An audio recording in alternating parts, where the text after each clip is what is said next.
Hola, ¿qué tal queridos estudiantes? Espero que se encuentren muy bien. Para el día de la clase de hoy tenemos que desarrollar nosotros un taller de cuento. ¿Sí?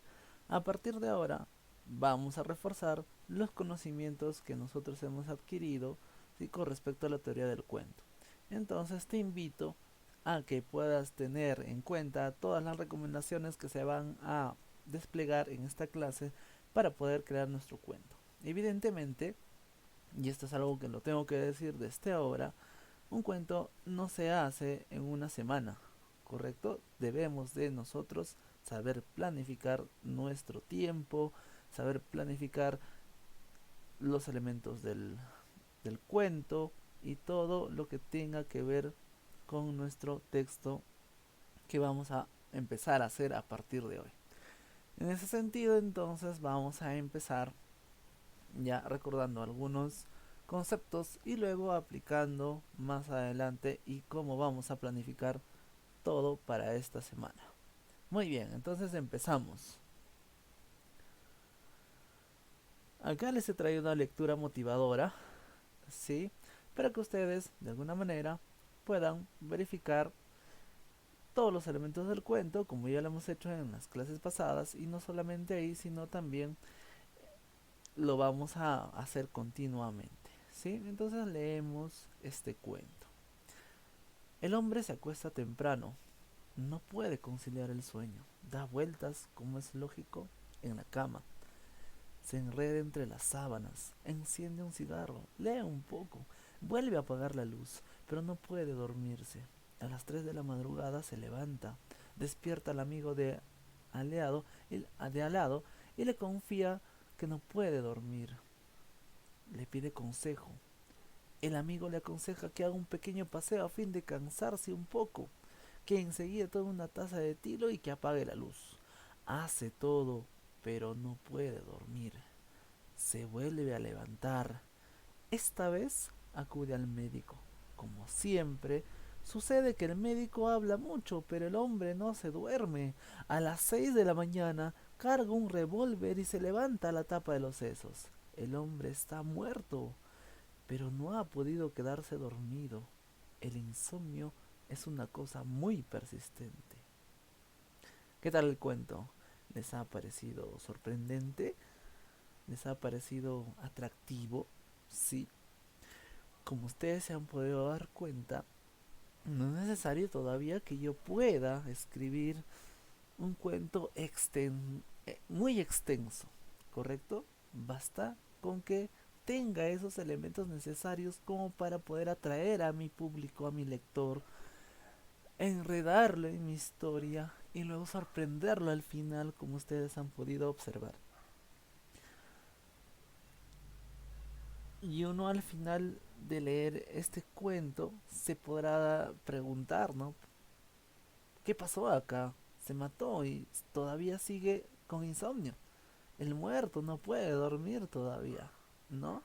Entonces, este efecto que se produce es un efecto que nosotros también buscamos en los cuentos, ¿correcto? ¿Para qué? Para hacerlo más atractivo todavía e inolvidable de alguna manera, ¿sí? Entonces te damos en cuenta todo esto que tiene este pequeño cuento, por supuesto. Que tú podrías lograr hacer algo así, por supuesto, ¿no? Por supuesto, pero hay que nosotros iniciar como narradores principiantes, ¿no? Teniendo en cuenta muchos de los aspectos que se va a decir ahora en la clase. Muy bien, sigamos. Vamos a hacer una retroalimentación como es adecuada, ¿sí? A todo lo que se ha hecho anteriormente. Entonces empecemos. Nosotros habíamos determinado, ¿sí?, cuáles eran los elementos del cuento, como los personajes, el ambiente, el lugar, el tiempo, la atmósfera y la trama, ¿sí? Entonces, cuando yo voy a planificar mi cuento, debo de tener en cuenta primero estos elementos, ¿sí? Y hay que describirlos de manera adecuada, de tal forma que nuestro cuento sea muy rico en descripciones de cada uno de estos elementos, ¿no? Que pueda crear, por ejemplo, una atmósfera que me pueda ayudar a resolver, a construir la trama y todo ello. Sigamos. Entonces, el primer paso va a ser los elementos del cuento, como nosotros ya hemos descrito anteriormente. Lo segundo, después de haber determinado los elementos del cuento, es que yo planifique cómo es que se van a dar las acciones, ¿no? Entonces recordamos acá, la introducción tiene que estar descrita a partir de palabras preliminares, ¿no? El clásico inicio de los cuentos es, por ejemplo, había una vez, ¿correcto? ¿Sí? Pero podemos cambiarlo por otro tipo de inicios. Luego empezamos con rasgos de los personajes, rasgos del ambiente, descripción del ambiente también, ¿no? Descripción del tiempo también podría ser ahí, ¿sí? Entonces vamos iniciando y vamos ubicando nuestro lector con respecto a estos elementos que acabo de mencionar. Luego, en el desarrollo, exponemos el problema y vamos diciendo cómo es que se va a producir el problema, ¿sí? Y en el desenlace ponemos el punto máximo de tensión, ¿no? Es decir, algo que mi lector busque de alguna manera la solución, lo hago esperar en la solución, ya, para después resolver el problema que he colocado justamente en el nudo o desarrollo, ¿correcto? Entonces, y después puedo terminar con alguna conclusión de ese problema o de eso que nos ha hecho avanzar en la lectura, ¿sí? Que es la intriga. Entonces, nosotros hemos leído El gigante egoísta. Y en El gigante egoísta, por ejemplo, nos describía cómo era este gigante, ¿no? Al inicio. También eh, describían los niños, sí, que eran muy alegres, ¿no? Describía el ambiente al inicio, que era el jardín donde vivía el gigante, ¿no? Que era con arbustos de flores, cubierto de césped, ¿no? Verde, suave, ¿no? En fin. Y luego llega la exposición del problema cuando se da este problema, cuando el gigante llega a su jardín, después de haber estado mucho tiempo fuera, no de su casa, llega a este jardín y crea un problema. ¿Cuál era el problema? Que los niños que estaban en ese jardín disfrutando de felicidad, ahora no lo iban a poder hacer. Entonces la acción sigue progresando, ¿no? Sigue avanzando hasta que llegamos a un punto de tensión. ¿Cuál era ese punto de tensión o clímax? Que el gigante, por supuesto, no veía la primavera y quería que la primavera llegue y estaba ya casi harto de que solamente en su casa haya invierno, ¿no? ¿Cómo se resuelve eso? Con la llegada del niño más pequeño que se menciona en el cuento, ¿no? Entonces, ¿puede haber una resolución parcial, total? ¿Se resuelve el conflicto? Sí, porque a partir de ese niño, los otros niños van a poder ingresar de nuevo al jardín que les había prohibido el gigante, ¿no? Se resuelve el conflicto. ¿Y cómo termina la historia? Con la muerte de nuestro querido gigante, haciendo un efecto de tristeza. Entonces, todos esos elementos lo vamos a tener que describir en nuestro cuento, ¿sí? Entonces, esta sería la segunda parte que vamos a tener en cuenta al momento de elaborar nuestro cuento.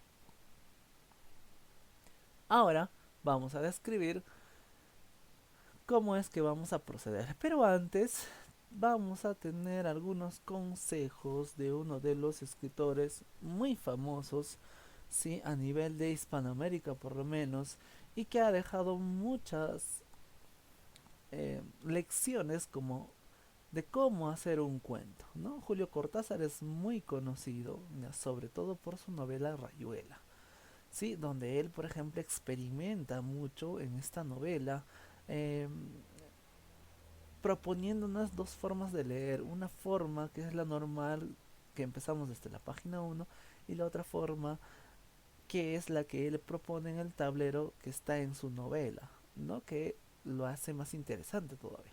Pero bueno, vamos a conocer las recomendaciones que nos da Julio Cortázar. Por ejemplo, Cortázar dice que este cuento que tú vayas a hacer, ¿ya? debe tener una significación. ¿Qué quiere decir eso? Que debe de plantearnos un significado, ¿sí? Es decir, mostrarnos valores humanos o valores literarios. Cuando habla de valores humanos está queriendo decir que debes de presentar honestidad, quizá disciplina, trabajo, como son los valores del colegio, sí, responsabilidad, ¿no? En solidaridad, ahora que estamos en tiempos de pandemia, por ejemplo, y en fin, todo ello. Los valores estéticos o literarios tienen que ver con que ese cuento tenga belleza, ¿correcto? Y tenga esa significación a través de las descripciones del personaje, el ambiente, la atmósfera, en fin. Entonces todo eso le va a dar significación. Ahora, ¿de qué manera tratas el tema? Sí, como Cortázar decía, el tema puede ser un tema de la vida cotidiana, hablar de un panadero, por ejemplo, de un mecánico, hablar de ti como alumno, ¿sí? Y hacerlo significativo, ¿correcto? Por ejemplo, en Pacoyunque tenemos un escenario de colegio, pero se hace significativo, ¿por qué? Porque el tema está tratando sobre el racismo y es algo que nosotros frecuentemente lo tenemos en la cotidianidad y es muy importante, ¿no? Siempre resaltar el hecho de que no haya discriminación entre nosotros. Entonces por ahí hay mucho significado. Luego en la intensidad, la historia debe ser atractiva, que te atrape desde el inicio, ¿no? Eh, Muchas de las historias, muchas de las novelas tienen esos inicios muy atractivos, ¿no? Por ejemplo, aunque esto no es cuento, es una novela, en Cien años de soledad, por ejemplo, dice: frente al pelotón de fusilamiento, el coronel Aureliano Buendía había de recordar aquella tarde remota en que su padre lo llevó a conocer el hielo. Esa forma de contar, ¿no? Atrae un poco.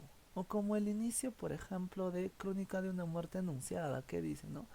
El día que a Santiago Nazar lo iban a matar, él se despertó temprano, ¿no? Entonces, ese inicio, por ejemplo, me atrae y me dice, ¿no? ¿Qué? ¿Ya sabía que lo iban a matar? ¿Cómo? Entonces yo quiero seguir leyendo y eso es lo que me causa justamente eh, el atractivo para poder seguir leyendo. La tensión es cuánto de suspenso vas a dejar o de intriga vas a dejar en tu historia, ¿no? Es decir, no vas a resolver muy rápido el nudo, ¿ya? Y lo vas a alargar hasta que el autor pues tenga perdón, el lector tenga esa sensación de querer ya saber cómo se resuelve el problema.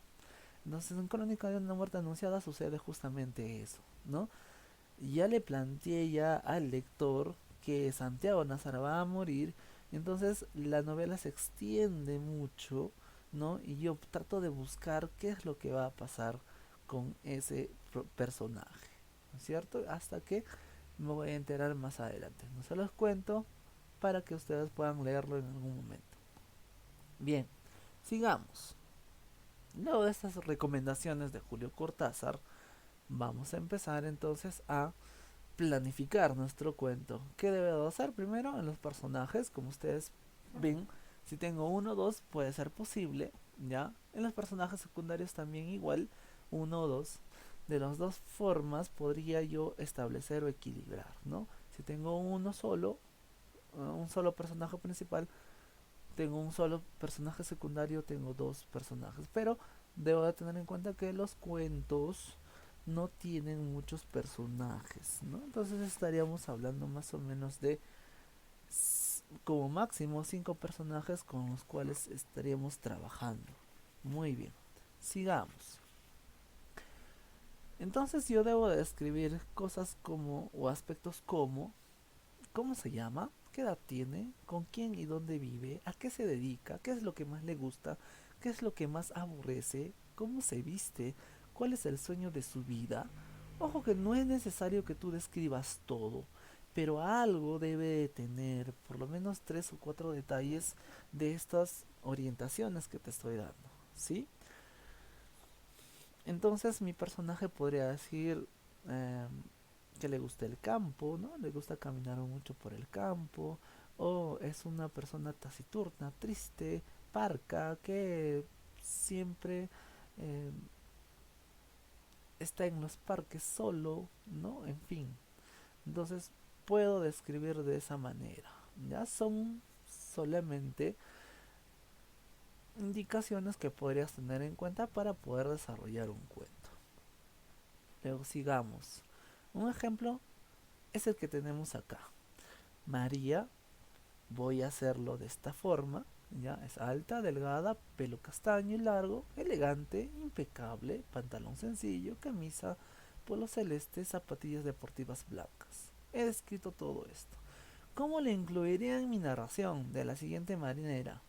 María llamaba la atención en el grupo porque era la más alta y delgada de todas. Su pelo castaño y largo estaba demasiado peinado, como si le hubiese estado pasando el cepillo durante horas. Así era ella, siempre elegante, siempre impecable, incluso en días normales como aquel en el que no llevaba más que un pantalón sencillo, un polo celeste y unas zapatillas deportivas sorprendentemente blancas. ¿Te das cuenta? Entonces es necesario que yo tenga en cuenta cómo es que va a estar descrito mi personaje, ¿sí? Para poderla incluir de esta manera en la narración. Bien, sigamos. Luego también va a suceder lo mismo con los lugares, ¿no? ¿Qué es? ¿Dónde se encuentra? ¿Cómo es? ¿Qué elementos hay en el lugar? ¿Sí? Si está adelante, detrás, encima, a la izquierda, derecha, cerca, en medio, enfrente, alrededor, junto a, ¿no? Tenemos que describir un elemento importante de ese lugar, ¿no? Por ejemplo, si estamos en Huaraz, describiremos pues que se encuentra el imponente Nevado Huascarán, ¿no? Su, su maravillosa plaza, ¿no? En fin, tengo muchos elementos que podría describir. O incluso si no quiero describir la ciudad, podría describir también la casa de esa forma, ¿no? O elementos importantes o que se van a hacer importantes dentro de mi narración. ¿Qué sensación te transmite ese lugar? Claro, esta sensación va a tener que estar asociada a la atmósfera que vamos a describir más adelante. Bien, veamos. Entonces, ¿qué podría utilizar yo? Recursos expresivos para describir un lugar. Por ejemplo, adjetivos, ¿sí? Oscuro, apacible, frondoso, despejado, caudaloso, hediondo, húmedo, escarpado, ¿no? Y, ¿qué más? A ver, comparaciones. Verde y frondoso como el Amazonas, podría decir. Mi huerto es un desierto. Podría yo mostrar imágenes o hacer metáforas. De la fuente brotaban doradas perlas, dice, ¿no? Entonces, estos pueden ser recursos que yo también podría tomar en cuenta para poder apoyarme en la descripción de mi paisaje, de mi lugar o ambiente. Acá les estoy dejando más todavía descripciones en las que se pueden apoyar si ustedes gustan describir una casa, un campo, un río, un camino, una fuente, un cielo, un mar, un monte, en fin, ¿no? Tienen ahí todos esos recursos para poder describir un lugar. Entonces veamos un ejemplo de cómo podría quedar la descripción del lugar. Por ejemplo, planteo mi idea principal, ¿no? Dice, la casa de María es grande. Hasta ahí, ¿no? Estoy planteando una idea. Grande, estoy describiendo la casa como grande. Tiene dos plantas distribuidas en 950 metros cuadrados. Miren cómo estoy describiendo. En la planta baja se encuentra la cocina, un cuarto de servicio, la sala, un baño y un pequeño estudio. La sala es lo primero que está al cruzar la puerta de entrada. A la derecha está la cocina y detrás de la cocina está el cuarto de servicio. En la planta de arriba están tres habitaciones y un baño. También hay una sala de estar con un televisor, un sofá y una consola de videojuegos. No es una casa con jardín delantero, pero sí tiene un patio con flores y un espacio con una mesa redonda de 5 puestos. Como ustedes han podido observar, ¿sí? Acá hay mucha descripción.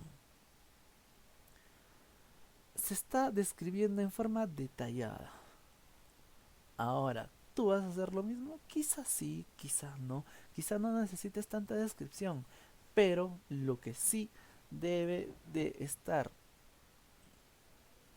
escrito de forma adecuada es que este espacio, sí, cuando el lector lo lea, lo pueda imaginar exactamente como tú lo has querido expresar. ¿Correcto? Entonces, en esa medida hay que nosotros establecer la descripción. Bien, sigamos entonces. Ahora en el tiempo, también voy a describir el tiempo, ¿sí? ¿Cuándo? ¿Sí? En el pasado, presente, futuro, ayer, hoy, mañana, a primeras horas del día, en la tarde, en la noche, madrugada, en épocas de carnavales, en fiestas patrias, Año Nuevo, Semana Santa, ¿no? En fin, yo lo voy a contextualizar o voy a ubicar en un tiempo. No es necesario todavía mencionar o decir lunes, martes, que lo podría decir también, ¿sí? Pero podría utilizar otros recursos, ¿no? Como el ayer, el hoy, el mañana, ¿correcto? O utilizar los tiempos en el día también. Entonces veamos cómo podría quedar esto. Dice, eran las 5 de la tarde de un martes de finales de abril. Julio Orgaz había salido de la consulta de un psicólogo 10 minutos antes, ¿no? El viernes anterior no había conseguido ver a la hora en el parque. Miren cómo está marcándonos el tiempo, ¿no? El domingo había sonreído ante el café con leche cuando el término amor atravesó su desorganizado pensamiento, estallando en un punto cercano a la congoja. Fue un martes, blanqueado por el sol de media tarde del pasado mes de febrero. Como todos los martes y viernes desde hacía un par de meses, se había despedido del doctor Mejía a las 5 de la tarde, ¿no? Entonces, son ejemplos de cómo podría yo incluir el tiempo, ¿sí?, en mi narración. Obviamente, si no lo entiendes acá es porque son fragmentos que han sido incluidos solamente para mostrar el tiempo. Sigamos. Otra forma, ¿no? Si yo no quiero abundar en tiempos, sí, podría incluirlo de esta manera, ¿no? Todo sería distinto para la mujer si es que hace unos minutos no hubiera atendido a los desgarradores maullidos que el gato lanzara desde lo más alto de la copa del árbol que ahora la tiene a sus pies, ¿no? Más adelante dice, ahora, reponiéndose de la caída, cuando te está marcando ese ahora, quiere decir que el tiempo de la narración está avanzando en un presente, ¿sí? Está avanzando en un presente. Si hubiese sido pasado, hubiese dicho ayer, respondiéndose a la caída, ¿no? Entonces, puedo manejar yo los tiempos de esa forma, ¿ya? No es necesario todavía que yo llene de tiempo mi texto, pero sí marcarle el tiempo a mi narración. Luego, la atmósfera, ¿qué efecto, sentimiento te está produciendo lo que lees? ¿Sí? La atmósfera suele ser el resultado de combinar el tiempo y el lugar. Generalmente algunos dicen que es el resultado de la descripción del lugar, ¿sí? Entonces esta descripción del lugar, por ejemplo, te va a dar sentimientos de felicidad, angustia, misterio, desesperación, tristeza o desconfianza. Veamos cómo es que se presenta esta atmósfera. Durante todo un día de otoño, triste, oscuro, silencioso, cuando las nubes discernían bajas y pesadas en el cielo, crucé solo a caballo una región singularmente lúgubre del país. Y, al fin, al acercarse las sombras de la noche, me encontré a la vista de la melancólica casa Usher. No sé cómo fue, pero a la primera mirada que eché al edificio invadió mi espíritu un sentimiento de insoportable tristeza. Todos esos elementos descritos como otoño triste, oscuro, silencioso, ¿sí? Y decir que era una región singularmente lúgubre, es decir, oscura, ¿sí? Llena de eh, neblina, quizá un espacio oscuro, semioscuro, ¿sí? ¿Qué atmósfera me está planteando?